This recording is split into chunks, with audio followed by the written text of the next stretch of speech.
You know what's really confusing? Being around someone who never yells, never starts drama, never directly attacks you. But somehow, you still feel small, confused, and constantly unsure of yourself. That's what it's like with a covert narcissist. They're not the loud, arrogant type you see in movies. They're subtle, quiet, and honestly, kind of charming, at first. But over time, you start second-guessing yourself. You feel like something's off, but you can't quite explain it.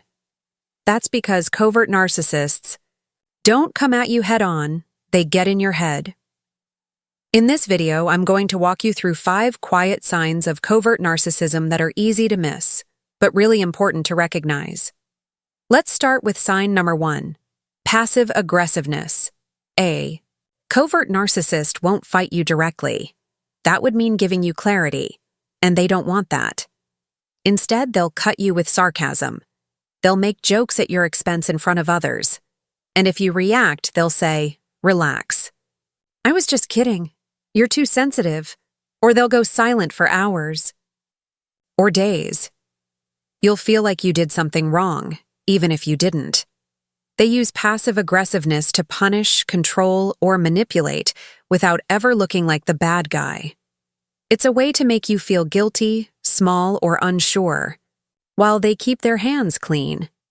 If you've ever walked away from a conversation feeling hurt, but wondering if you imagined it, that's not you being sensitive.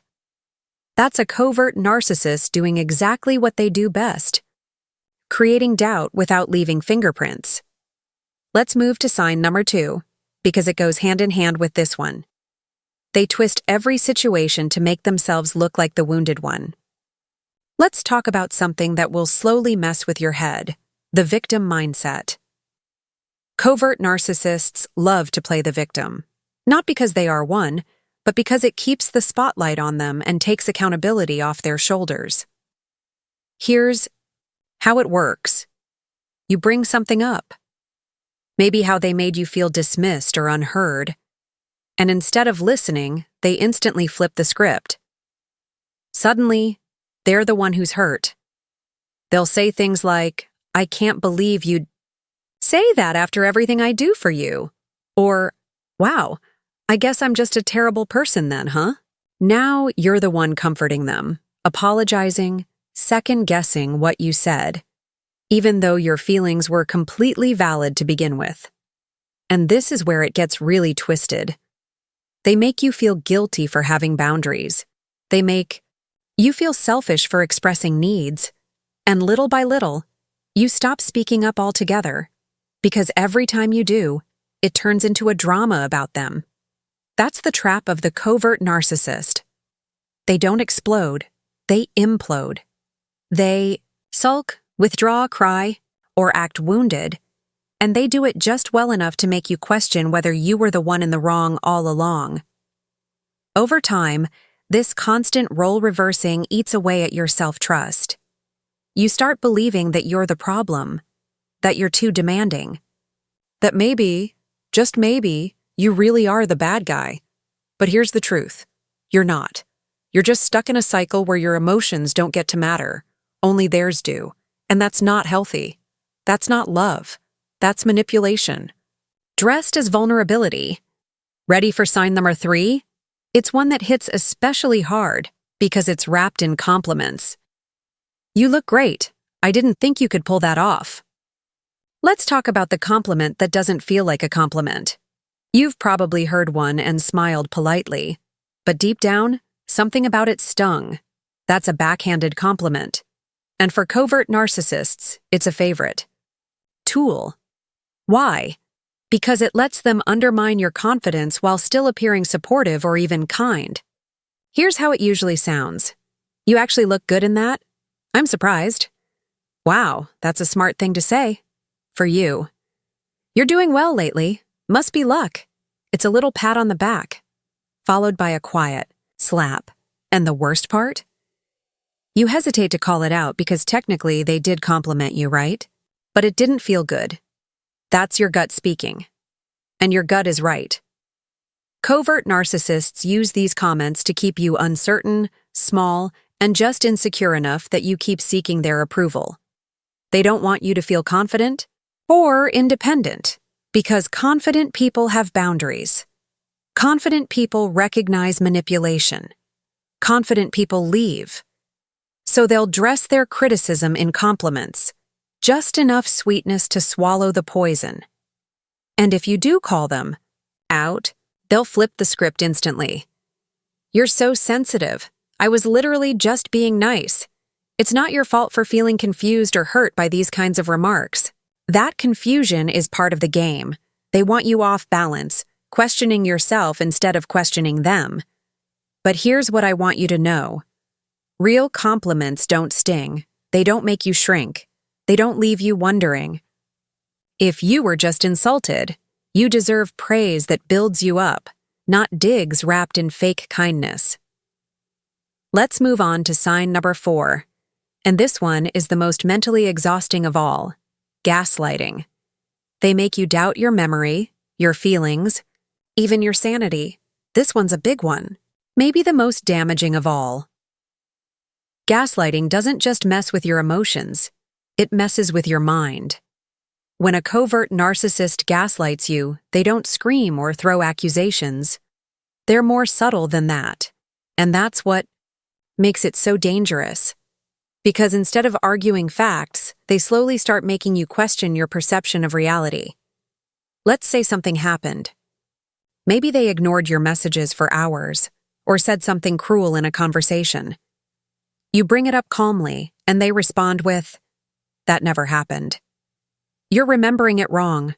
You're overreacting. You're too emotional. You always take things the wrong way. What they're doing is not just denying what happened. They're planting seeds of doubt. And over time, those seeds grow into full-blown self-doubt. You start asking yourself, maybe I did misunderstand. Am I really too sensitive? Was it my fault? And once you start questioning your own memory, your own instincts, and your own emotions, they have control. That's what gaslighting is really about. Control. Not through force, but through confusion. They want to be the one who defines what's real and what isn't. So you'll turn to them for answers instead of trusting yourself. It's a slow erasing of your reality until you feel lost in your own life. But here's the truth.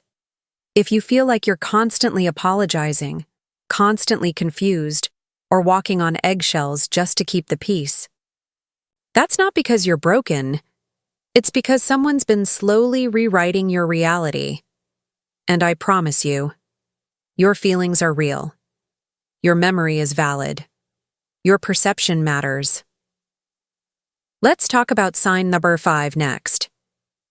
Because once your confidence starts to return, this is the one behavior covert narcissists can't hide anymore. Envy. They quietly resent your success and find ways to undermine your confidence. This one creeps in quietly, but the impact runs deep. At first, the covert narcissist might seem supportive. They'll smile when you achieve something, maybe even congratulate you. But if you look closer, something's missing. The warmth doesn't feel real. The tone is off.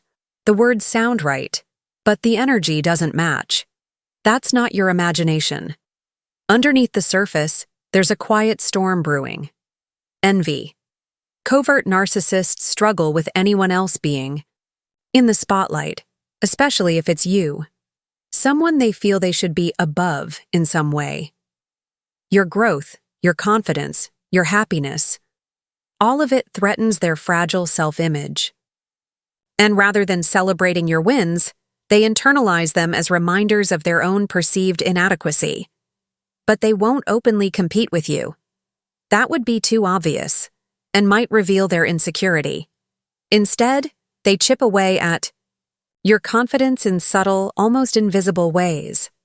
Let's say you get a promotion, land a new opportunity, or simply start feeling good about yourself again. Suddenly, you might hear things like, "I mean, it's not that impressive. Anyone could have done that. You're lucky. Not everyone gets chances like that. I'm happy for you." But don't let it go to your head.